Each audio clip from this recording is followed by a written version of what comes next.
Afzal Butt साहब and अमीर अब्बास साहब, thank you so much for joining us. I start with you but साहब, ये नज़र आ रहा है जो ये स्टेटमेंट्स हम बार बार देख रहे हैं मीडिया पे कि पॉलिटिशियंस शायद अब एक तरफ है और आज वो हुकूमत में तो एक बात कह रहे हैं, अपोजिशन में एक बात कह रहे हैं, बट दिल से शायद सभी चाहते हैं मीडिया को दबा दिया जाए। सो अब सहाफ़ी क्या करें? देखें, ये हमारी बदकिस्मती है सोसाइटी की कि जब तक कोई जमात अपोजिशन में होती है तो ये मीडिया उसकी आंख का तारा होता है। जो ही वो जमात हुकूमत में आती है तो इसी मीडिया को अपनी आंख का कांटा समझना शुरू कर देता है। हम हुकूमतों से कहते आए हैं कि मीडिया जो है वो एक आईने का रोल प्ले करता है, ताकि जब हुक्मरान पॉलिटिकल लीडर इसके सामने आए और उसके बाद उन्होंने दुनिया में जाना हो, आवाम के सामने जाना हो, तो आईने के सामने जब खड़े हों तो उनको अगर कोई दाग धब्बा हो तो वो साफ़ करके दुनिया के सामने जाए। अनफॉर्चुनेटली हमारे यहाँ क्या होता है कि आईना जब दिखाया जाता है तो दाग धब्बे साफ़ करने की बजाय आईना तोड़ने की कोशिश की जाती है, और पीका तरमीमी बिल में यही किया गया है। तो बहरहाल हमारे साथ तो ये कोई नई बात नहीं है। हमने जनरल ज़िया-उल-हक का दौर देखा, मुशर्रफ का देखा, सिविलियन गवर्नमेंटों का देखा, और फुटपाथ पे लड़ाई लड़ना हमारे लिए तो कोई इतनी बड़ी बात नहीं है। लेकिन मैं ये समझता हूँ कि इन दोनों पार्टीज़ को, जो आपने भी क्लिप कुछ दिखाए हैं और इससे ज़्यादा क्लिप महफूज है, ऐसे है कि इस्लामाबाद हाई कोर्ट का वो वाक़या कि हम इस्लामाबाद हाई कोर्ट में मौजूद थे पीका के ख़िलाफ़, और अतर मिनल्ला साहब चीफ जस्टिस थे, तो दो पॉलिटिकल पार्टीज़ इंटर हुई कोर्ट रूम में। एक मरियम और औरंगज़ेब साहबा थी। उन्होंने पहले चीफ जस्टिस साहब को मुखातब करके कहा कि ये जो PFJ की पिटीशन है काले कानून के ख़िलाफ़, पीका के ख़िलाफ़, मुस्लिम लीग नून इसमें पार्टी बनने के लिए पिटीशन देना चाहती है। Very interesting, yes. और दूसरी पिटीशन फरतुल्लाह बाबर साहब लेकर आए थे कि इस काले कानून के ख़िलाफ़ पाकिस्तान पीपल्स पार्टी जो है वो PFJ के साथ बनना चाहती है पार्टी। अतर मिनल्ला साहब ने उन्हें कहा कि ये तो PFJ है, ये इधर है, आप दोनों जमातें पार्लियामेंट के अंदर हैं, आप पार्लियामेंट के अंदर अपना रोल प्ले करें।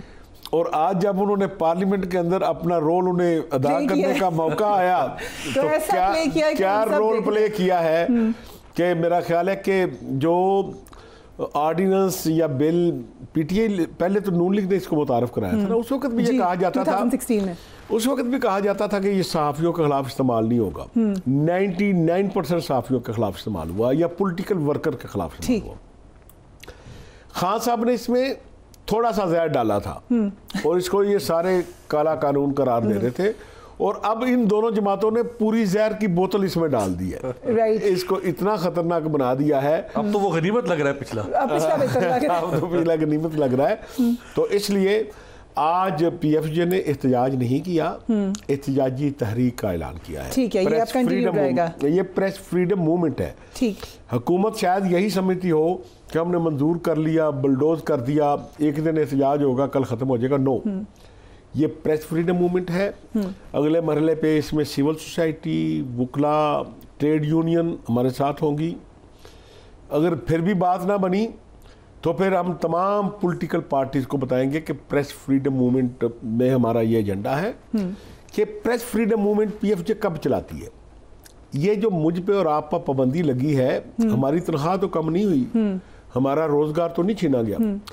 प्रेस फ्रीडम मूवमेंट PFJ 1950 से लेकर आज तक उस वक्त चलाती है जब पाकिस्तान के आम शहरी का राइट टू नो छीना जाता है। ठीक, कि आइन ये कहता है कि पाकिस्तान के हर शहरी का ये हक है, उसको आइन हक देता है कि उसको इल्म होना चाहिए कि उसके टैक्स से चलने वाली पार्लियामेंट क्या कर रही है, उसके टैक्स से चलने वाली हुकूमत क्या कर रही है। राइट, जब आम आदमी से ये हक छीना जाता है तो उस हक के लिए PFJ प्रेस फ्रीडम मूवमेंट चलाती है। that is the time now. अब वो टाइम आ गया है। तो अब ये पॉलिटिकल पार्टीज के पास ये क्वेश्चन होगा कि जो हक 25 करोड़ लोगों का छीना गया है, क्या उन्होंने उस हक की वापसी के लिए PFJ का साथ देना है या नहीं देना। तो इसलिए हमारा प्रेसिडेंट जनाब आसिफ अली जरदारी साहब से ये मुतालबा है कि जब आपके पास ये बिल आए तो आप जॉइंट एक्शन कमेटी को बुलाएं, हम उन्हें बताएंगे कि इसमें कौन सी शिक है जो आइन से मुतसादम है, ठीक, कौन सी शिक है जो प्रेस फ्रीडम से मुतसादम है, इंसानी हकूक से मुतसादम है, शहरी आज़ादियों से मुतसादम है, और प्रेसिडेंट साहब वो इतराज़ात लगाकर पार्लियामेंट को वापस भेज दें और मियाँ नवाज शरीफ साहब अपनी जमात से कहें कि इसको रिव्यू करें, दोनों जमातें रिव्यू करें। ठीक, अगर मदारस का बिल सदर पाकिस्तान वापस भेज सकते हैं पार्लियामेंट को, तो ये बिल तो 25 करोड़ लोगों का है, तो मुझे उम्मीद है, यकीन है कि वो सदर साहब वापस भेजेंगे। अदरवाइज हम ये लड़ाई फुटपाथ पे भी लड़ेंगे, पार्लियामेंट की प्रेस गैलरी में भी लड़ेंगे, सामने भी लड़ेंगे और अदालतों में। राइट, आई होप कि हमारा ये शो फतुल्ला बाबर साहब भी देख रहे हो, मरियम औरंगजेब साहबा भी देख रही हूँ। If you allow me, Mazhar Abbas साहब से हम पूछ लेते हैं। मज़हर साहब, इस वक्त जो सूरत हाल है, all eyes are on the president now. People's party ये क्लेम भी करती है और राइटली क्लेम भी करती है कि वो रिलेटिवली, मैं कहूँगी, मीडिया की आज़ादी को बेहतर समझते हैं। पीपल्स पार्टी का दौर भी ऐसा ही था, मिनिस्टर्स को बुलाकर तनकीद करते थे, कोई नाराज़ नहीं होता था, वो आ भी जाते थे। बट अब पीपल्स पार्टी इसमें भरपूर तरीके से शामिल भी है। क्या प्रेसिडेंट से उम्मीद कर सकते हैं? देखिए, सदर ने माफ कीजिएगा, सदर ने अगर दस्तखत कर दिए तो ये कानून पीपल्स पार्टी भी इसकी हिस्सेदार होगी। अगर सदर ने दस्तखत ना किए और ये कानून वापस भेजा पार्लियामेंट को, तो हम समझेंगे कि पीपल्स पार्टी जो है इसकी हिस्सेदार नहीं है। तो ये हमें आज रात अगले 24 घंटे में पता चल जाएगा, क्योंकि सदर साहब सुनाए चाइना के दौरे पे जा रहे हैं, तो हमें पता चल जाएगा कि सदर साहब दस्तखत करते या नहीं करते। दस्तखत होने की सूरत में कोई भी अभाम सहाफ़ियों के जहन में नहीं होना चाहिए कि पीपल्स पार्टी ऑन बोर्ड नहीं है। अगर वो दस्तखत नहीं करते तो ज़रूर हम जो है पीपल्स पार्टी के लिए एक दरवाज़ा खुलेगा। लेकिन देखें, मैं तो इस लड़ाई को लड़ते लड़ते जवान हुआ हूँ, तो मेरे लिए तो ये लड़ाई कोई नई लड़ाई नहीं है। मैं तो बल्कि अभी एक मैगज़ीन के लिए ऑबिचरी of freedom of the press लिख रहा था कि इस मुल्क में जब से पाकिस्तान बना है, इस मुल्क में सारे ही काले कवानीन आए हैं। इस मुल्क में ऐसे ऐसे कवानीन आए हैं कि जिसने सिर्फ आवाज़ें रोकी हैं। पहले तहरीर की आवाज़ रोकी गई, फिर तस्वीर की आवाज़ रोकी गई, अब तकरीर की आवाज़ रोकी जा रही है। तो पहले प्रिंट मीडिया के लिए प्रेस एंड पब्लिकेशन ऑर्डिनेंस आया, इलेक्ट्रॉनिक मीडिया उसमें प्रेस एडवाइस दी जाती थी। इलेक्ट्रॉनिक मीडिया के लिए पैमरा आया और पैमरा के नोटिस दिए जाते थे, और अब डिजिटल मीडिया आया जिसमें नोटिस के साथ उस बंदे को उठा भी लिया जाएगा।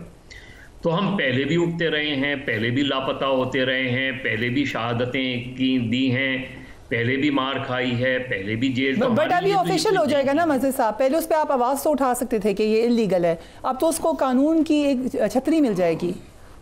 वो कानून भी इलीगल होगा। देखिए, जो इमारत ही फेक खड़ी हुई हो, जो 8 फरवरी का जो इंतखाब है, अगर मैं आज ये कहूं कि ये फेक है, तो क्या मेरे ऊपर फेक न्यूज लागू होगी?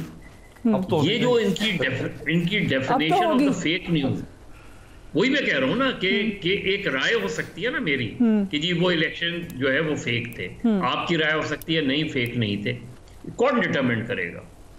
तो मसला मेरे नजदीक, अब ये तो भट्ट साहब और ये दीगर लोग, हमारे जॉइंट एक्शन कमेटी फैसला करेगी।